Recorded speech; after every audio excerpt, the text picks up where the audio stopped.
Hi అండి, నమస్తే. నేను మీ Lakshmi. Welcome back to lucky Lakshmi చేతి వంటలు. ఈ రోజు రెసిపీ వచ్చేసి 90s జనరేషన్ వాళ్ళందరికీ ఎంతో ఇష్టమైన స్వీట్ బోండాని చూపించబోతున్నానండి.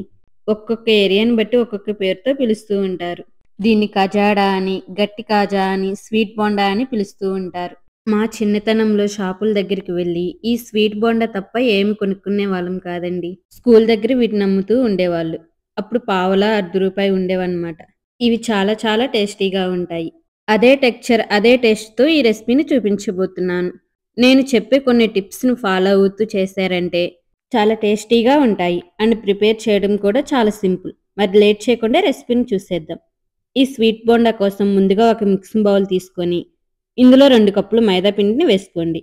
ఇప్పుడు ఒక మిక్సీ జార్ తీసుకొని ఇందులో 3/4 కప్పు షుగర్‌ని వేసుకొని మెత్తటి పౌడర్ లాగా గ్రైండ్ చేసుకోవాలి. ఇలా గ్రైండ్ చేసుకున్న షుగర్ పౌడర్‌ని మైదా పిండిలో వేసుకోండి. నెక్స్ట్ ఇందులో ఉప్మా రవ్వని 2 స్పూన్లు వేసుకోండి. అలాగే ఇందులో 1 స్పూన్ బియ్యపు పిండిని వేసుకోవాలి. ఇందులో ఉప్మా రవ్వ, బియ్యపు పిండి వేయడం వల్ల బోండా క్రిస్పీగా వస్తాయి. అలాగే ఇందులో పావు టీ స్పూన్ ఉప్పు, హాఫ్ టీ స్పూన్ బేకింగ్ పౌడర్‌ని వేసుకోవాలి. ఒకవేళ మీ దగ్గర బేకింగ్ పౌడర్ లేకపోతే వంట సోడాని పావు టీ స్పూన్ వేసుకోవాలి. నెక్స్ట్ ఇందులో పావు టీ స్పూన్ ఇలాచీ పౌడర్‌ని వేసుకోవాలి. నెక్స్ట్ ఇందులో 1 స్పూన్ నెయ్యిని వేసుకోండి. ఇప్పుడు ఇవన్నీ కూడా బాగా కలిసేలా కలుపుకోవాలి. బేకింగ్ పౌడర్, షుగర్ అన్నీ కలిసేలాగా బాగా కలుపుకోండి. ఇప్పుడు ఇందులో కొంచెం కొంచెం నీళ్లు పోసుకుంటూ ఒక సాఫ్ట్ ముద్దలాగా కలుపుకోండి. మీరు చేసుకునే ముద్ద బాగా గట్టిగా వచ్చిందనుకోండి, ఈ స్వీట్ బోండా అనేది చల్లారిన తర్వాత గట్టిగా అయిపోతుంది. అదే మీరు సాఫ్ట్ గా కలుపుకుంటే స్వీట్ బోండా అనేది చాలా సాఫ్ట్ గా వస్తుంది. అదే మీరు మీడియం గా కలుపుకుంటే పైన క్రిస్పీగా, లోపల సాఫ్ట్ గా ఉంటాయి. చూడండి, ఇలా పల్చగా ఉండేలా కలుపుకోండి. ఇందులో మనం ఉప్మా రవ్వ వేసాం కాబట్టి ఈ రవ్వ పీల్చుకొని ఇంకొంచెం దగ్గర పడుతుంది. ఇప్పుడు దీని మీద మూత పెట్టి ఒక అరగంట పాటు నానబెట్టుకోవాలి. అరగంట తర్వాత మూత తీసి చూస్తే కొంచెం దగ్గర పడింది కదా, దీన్ని ఒకసారి బాగా కలుపుకోండి.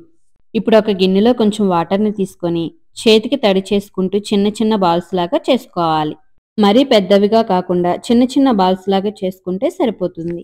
ఇవి ఆయిల్లో వేశాక కొంచెం పెద్దవిగా అవుతాయన్నమాట. స్టవ్ మీద కడాయి పెట్టుకొని డీప్ ఫ్రైకి సరిపడినంత ఆయిల్ని పోసుకోవాలి. ఈ ఆయిల్ని మీడియం ఫ్లేమ్లో బాగా కాగనివ్వాలి. చూడండి, ఈ విధంగా కొంచెం పిండి వేసి చూస్తే వెంటనే పైకి తేలాలన్నమాట.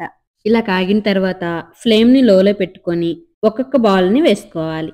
ఎక్కువ వేసుకోవద్దు, ఆయిల్కి సరిపడా వేసుకోండి. ఇవి లో ఫ్లేమ్ మీదనే వేయించుకోవాలి. వీటిని హై ఫ్లేమ్ మీద కానీ మీడియం ఫ్లేమ్ మీద కానీ అస్సలు వేయించుకోకూడదు. హై ఫ్లేమ్ మీద పెట్టి వేయించుకున్నారనుకోండి, పైన వెంటనే కాలిపోతుంది. లోపల పిండి అనేది పచ్చి పచ్చిగా ఉంటుంది. అందుకని లో ఫ్లేమ్లోనే వేయించుకోవాలి. అప్పుడే లోపల దాకా కుక్ అయ్యి పైన క్రిస్పీగా, లోపల సాఫ్ట్గా ఉంటాయి. ఇవి వేగడానికి కొంచెం టైం పడుతుందండి. ఆయిల్లో వేసిన వెంటనే తిప్పద్దు. ఇవి కొంచెం కాలిన తర్వాత 2 వైపులా తిప్పుతూ గోల్డెన్ కలర్ వచ్చేంత వరకు వేయించుకోవాలి. చూడండి, 2 వైపులా చక్కగా కాలాయి కదా. ఇలా బాగా కాలిన తర్వాత ఒక ప్లేట్లోకి తీసుకుని పక్కన పెట్టుకోండి. ఇదే విధంగా మిగిలిన పిండిని కూడా వేయించుకోవాలి. చూశారు కదా ఎంత సింపుల్గా చేసామో. ఇవి ఎయిర్టైట్ కంటైనర్లో స్టోర్ చేసుకుంటే 10 డేస్ వరకు ఫ్రెష్గా ఉంటాయి. ఇవి చాలా చాలా టేస్టీగా ఉంటాయి. ఇవి ఎవ్వరికైనా నచ్చి తీరుతుంది. పిల్లలైతే బాగా ఎంజాయ్ చేస్తూ తింటారు. మీరు కూడా కంపల్సరిగా ట్రై చేయాల్సిన రెసిపీ అన్నమాట.